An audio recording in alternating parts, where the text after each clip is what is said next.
everyone. Welcome back to Arizona Lifestyles 72 Sold podcast with me, Holly Waxman, your host and realtor. And I'm excited to introduce here Stuart Cohen, our special guest. He's a pizza chef and gourmet chef, as well as a retired physician.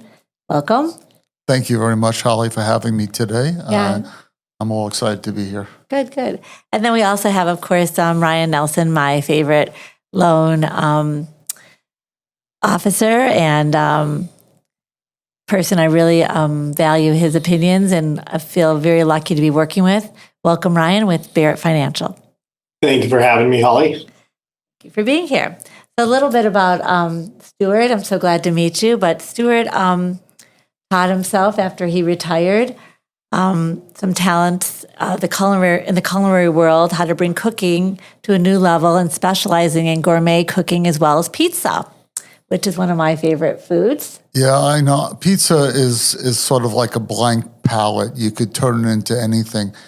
And what was ironic is that I grew up in New York, which was a great place to grow up. And I had pizza in New York, and great pizza place called Violetta's that anyone from New York, it's on Long Island, but anyone who's been there will say, oh, that was the best pizza I ever had.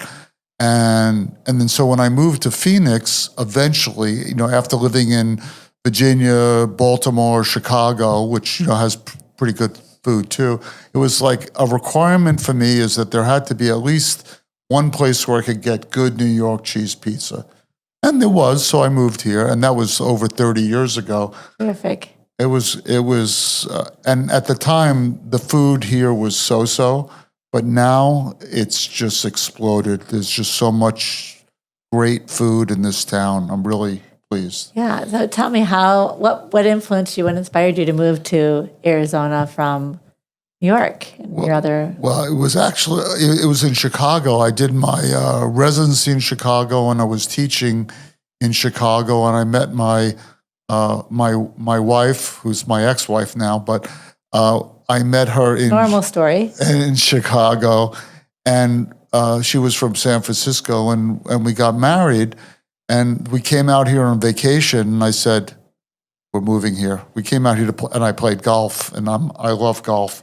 So, golf got me here, and the rest of, not having to shovel snow and not having to be cold. It's a little cold now, but the plain cold in Arizona means that you haven't lived anywhere else that's truly cold. Right. What are some of your favorite places to play golf at? Well, I was a member at two clubs in town here. One was a place called Oncala, and the other one was a place called Southern Dunes. But right now, I just play everywhere. There's just so many beautiful public courses, and I have friends that are members at other courses. So I'll play anywhere. I'm not proud. Right. I play what's called Zen golf now. What is Zen golf? Well, it's funny you should ask, because when my son, who's 31, he just turned 31, turned 10, I said, today we're going to go learn how to play Zen golf. And we went out to Southern Dunes, and I hit my first ball about 230 yards down the middle, and he shanked his ball into the woods on the right. And I said, Evan, was that a good shot or a bad shot? He said, Dad, that was a bad shot. I said, no, Evan, we're out here together. They're all good shots. That's right. So fast forward to about 3 years ago on my 60th birthday, he took me to play at Camelback at the Abiante course, which is a beautiful course that they just redid a few years back. And the same thing happened. And I said to him, was it a good shot or a bad shot? And he said, Dad, it's your birthday. We're together. The weather is beautiful. They're all good shots. And I went, yes, the kid learned something from his papa. That's right. Good lesson. So I find it a lot of people I know are retiring or thinking about retiring, and they're like, what do I do? So give us some advice of how you... Well, it's funny you should say that, because I have given a lot of people advice about retiring, especially doctors. A lot of people define themselves by what they do, which I think is a mistake. And you should have a plan for what you want to do with the time, and you will have time when you retire. And whether it's, for me, it became golfing and a lot of cooking, besides the pizza. I actually went to culinary school for a year at one point. Great. And then sort of raise it to a level by teaching myself new things, like I taught myself how to make pasta. I taught myself how to make pizza. I'm on my third pizza oven at my house. I've been teaching friends and family how to make pizza, and I've had about 5 people go out and buy their own pizza ovens because of it. And now I'm beginning to host these events at my house where I'm doing it. So I'm coming out of retirement, where I'm doing it, where I'll have groups from a couple to 10, 6 to 10 people, and I'll teach them how to make dough and how to make sauce and how to cook pizza. And I'm always asked, what's the best recipe for the best dough? And the answer is there isn't, because it depends on what your end product is going to be, what you're cooking it in. Are you cooking it in an indoor oven on a pizza steel or on a pizza stone? You're cooking it outside on a wood fire or a gas fire or on a grill. And I've done them all, and I'm teaching them all. And I will say that it is very, very easy to make pizza, but it is truly an art to make great pizza. I agree. And I have a role model, and I'm sure you know Chris Bianco. Right. Well, Chris and I go back over 25 years. Now, Chris is a famous chef here in Arizona. And he's a famous chef in the world now. Okay. He's way beyond Arizona right now. And if you haven't seen the Netflix, they say the best pizza in the world Yeah. is in Phoenix. Yeah, no, At Pizzeria Bianco, the guy, the day one of the food critics went to 1,000, he ate 1,000 pieces of pizza in a year all over the world and said the best pizza is in Phoenix. So, well, like I said, originally my first goal was to make pizza as good as the New York pizza I had. My second goal was to make pizza as good as Chris. And I'm working on it. It's going to be a lifelong process, and I hope I get there, but I don't care if I do, because the process is what's important. But the day that Chris's show showed up on that series on Netflix, The Chef's Table that you're talking about, right. I texted him and I said to him, Chris, I love the show, and one of the things I'd like to do is one of these days I want you to come over to the house and see what I'm doing at my house and tell me how I can do it better so I could be more like you, Chris.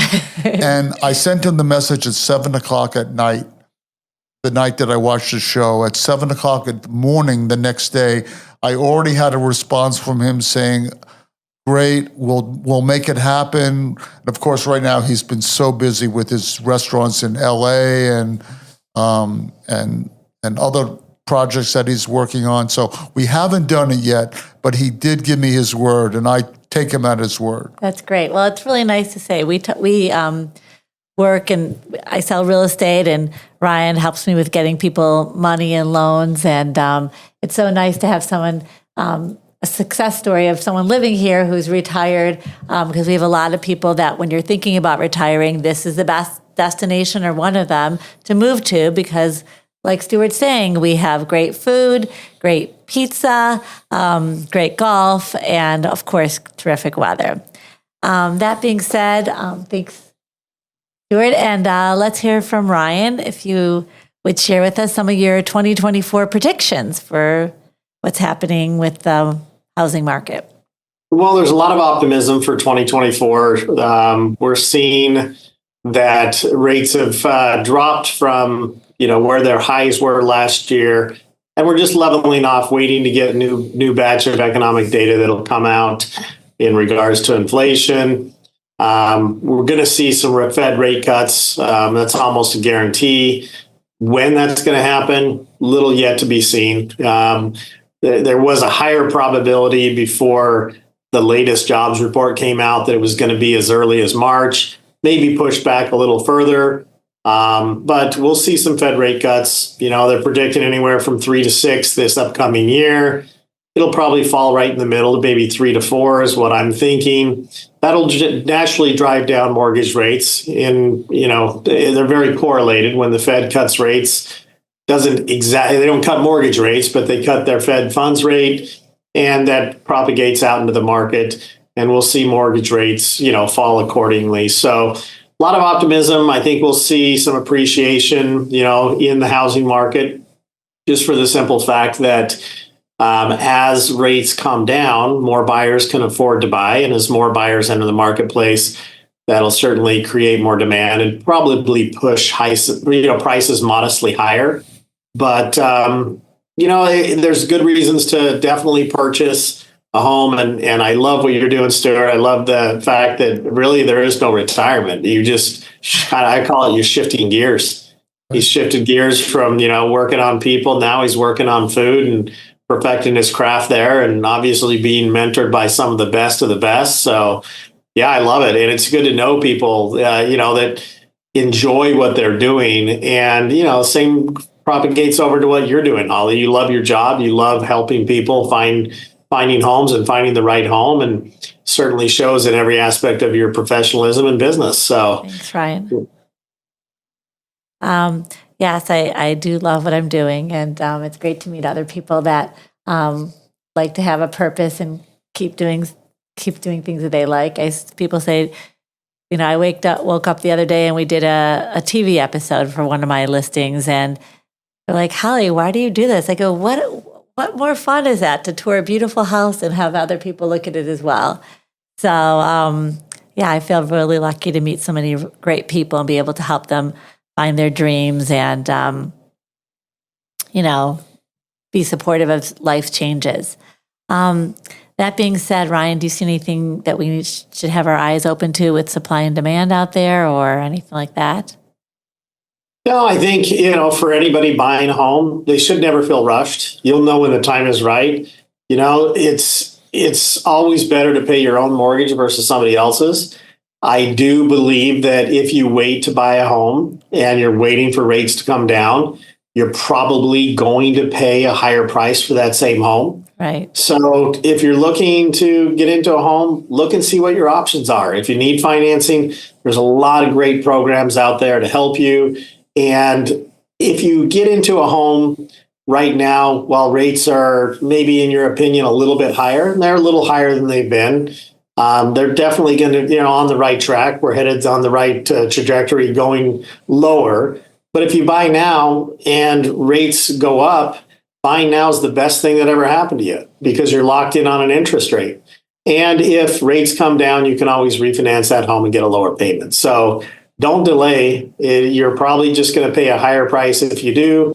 You're better off buying now, and certainly happy to help you with any questions you have in regards to financing anytime. Absolutely. And one exciting program that 72 that we've come up with Hague Partners is we are doing a 990 listing.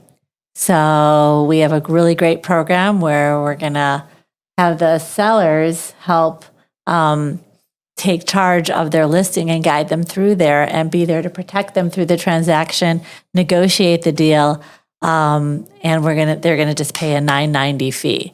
So if anyone's interested to hear more about that, I'd love to hear from you because it's really going to be spectacular and it's going to be hopefully more profitable for the sellers. So why not keep the money to enjoy it? And we're here to help you. That being said, I want to thank you, Stuart, for joining us, and Ryan and all of our listeners to being here today. And until next time, bye for now.